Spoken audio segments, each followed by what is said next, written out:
Welcome back to Movie Insights. Today I will show you an action-adventure film from 2017 titled Furious. Spoilers ahead. Watch out and take care. In 1223, shortly after the Battle of the Khalkha River between the Mongols and various Rus principalities, a group of Russian men are traveling through the forest to hunt. Two of them have brought their children, Nastya, a girl that likes to play the flute, and Kolevrod, a boy that dreams of becoming a warrior in the prince's guard.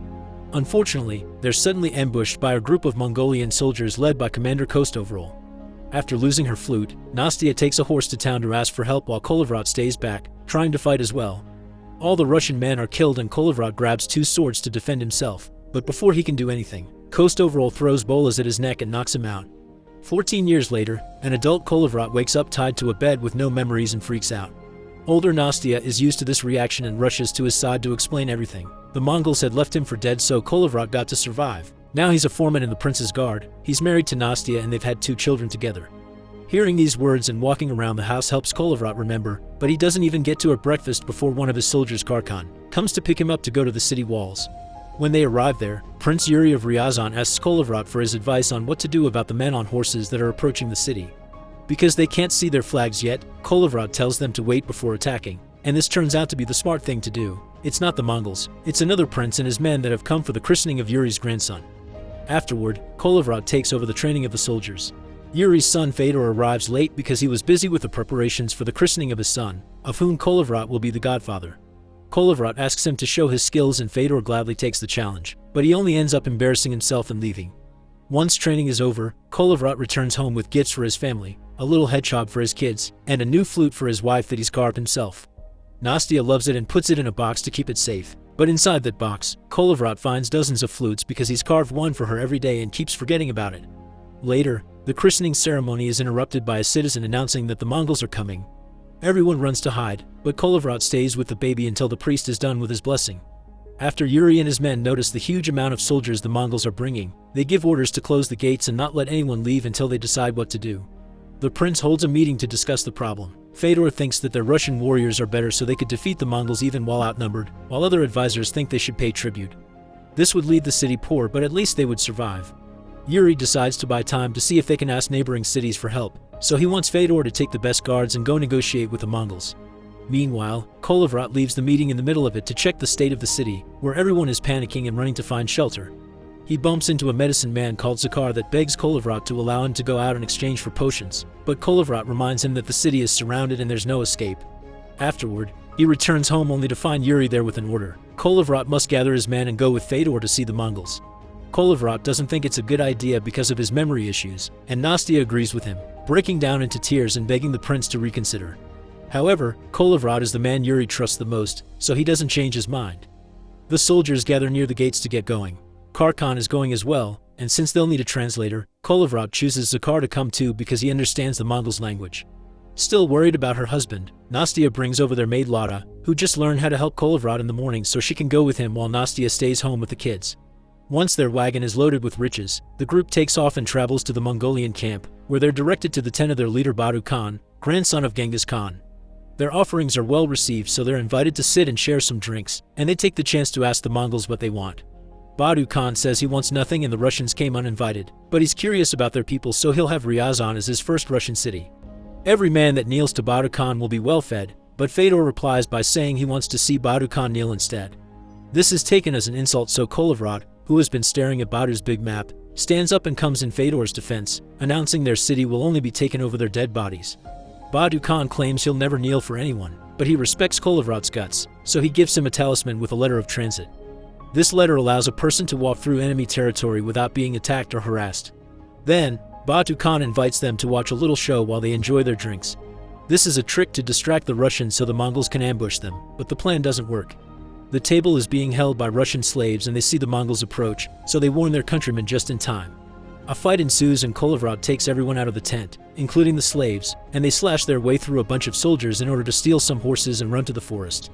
Sadly, Fedor is hit by an arrow, so he decides to stay behind to buy his friends some time and is killed by Kostovrol. Badu Khan doesn't think they're worth pursuing and orders the horde to get ready for an attack instead. A few hours later, Kolevrod's group is having trouble crossing the forest because of an extreme snowstorm. Suddenly, they're approached by a giant bear, but the animal doesn't attack because it's under the control of fellow Russian Nestor. This man takes them to a huge cave so they can rest until the storm is over, but Kolovrat refuses to sleep and asks Nestor for a potion that can keep him awake for the sake of his memories.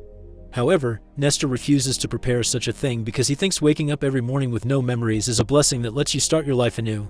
Kolovrat tries his best to stay awake in front of the fire and realizes he still remembers the map he saw back in the tent, so he writes it down before he forgets. Once the weather calms down, the group leaves, leaving Nestor behind in his cave. However, by the time they return to Ryazan, it's too late. The Mongols have already destroyed the city. Most of the buildings have been hit by catapults. The main bell has fallen from its rope. Yuri was killed by archers. Fedor's wife decided to jump with a baby before getting caught, and Nastya with the kids stayed in the house until it collapsed from a fire.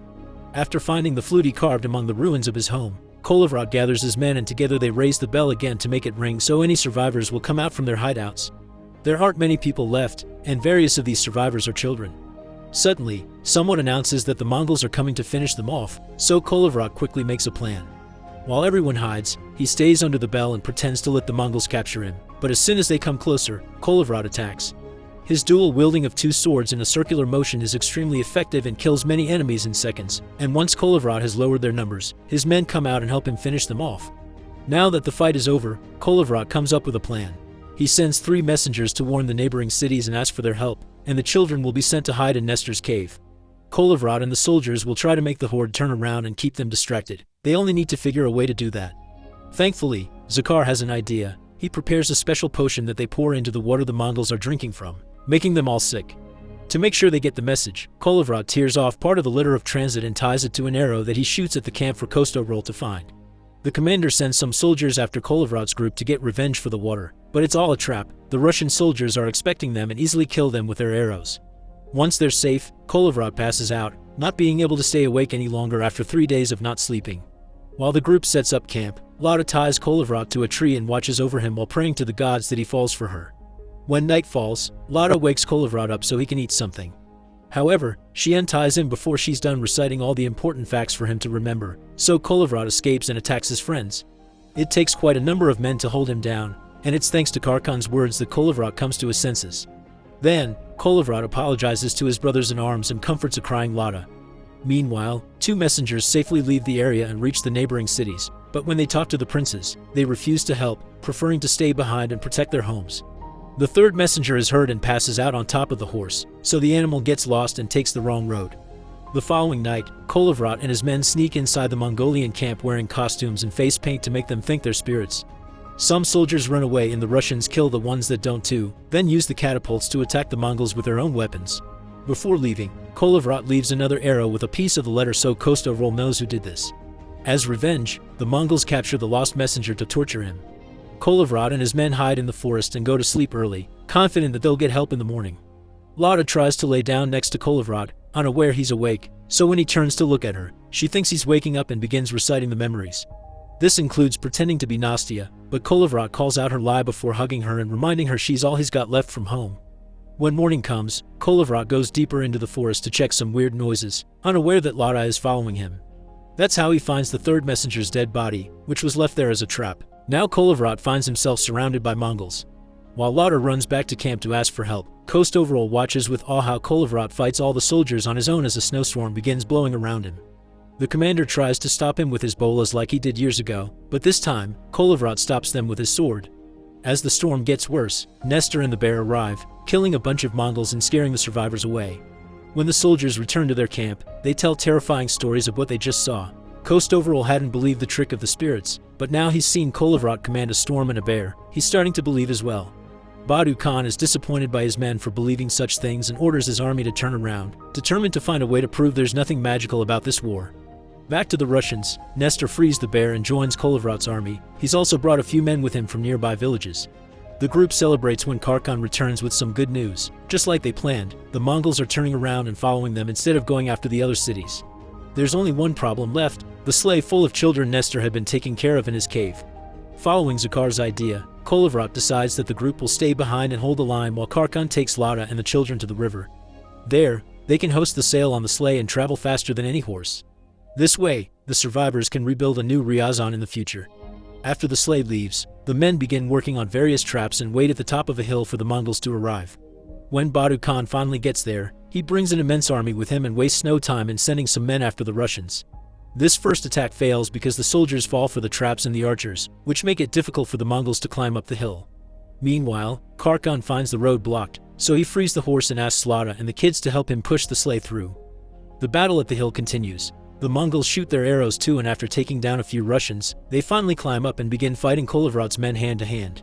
Nestor and Zakhar die while Kostoverol comes for their leader, but Kolovrat easily defeats him with a clean cut of his 2 swords. The Mongols still outnumber them though, so the Russian soldiers slowly fall one by one, but at least they protect the hilltop long enough for Kharkhan to reach the river.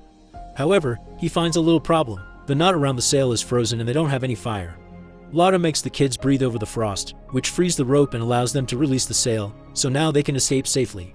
With only a few men left, Kolovrat defeats the remaining Mongols at the top of the hill and puts up his flag. Badu Khan feels like they're being ridiculed and sends a messenger to find out what the Russians want, but Kolovrat gives him back the same words they received a few days ago. They want nothing and the Mongols came here uninvited. As a furious Badu Khan orders his men to fire the catapults, Kolovrat notices the sleigh sail at the river, celebrating the survivors have managed to escape right before he's knocked out by a rock. When he wakes up seconds later, Kolovrat has all his memories, but finds all his men dead. As a last honorable move, he goes down the hill, protecting himself from any attack by showing the talisman. Kolovrat falls to the ground and tells Badu Khan one day his people will have their revenge, then drops the talisman on the snow, asking the Mongolian leader to take it back. Badu Khan does as asked and Kolovrat smirks, pointing out he did make Badu Khan kneel for him after all before dying.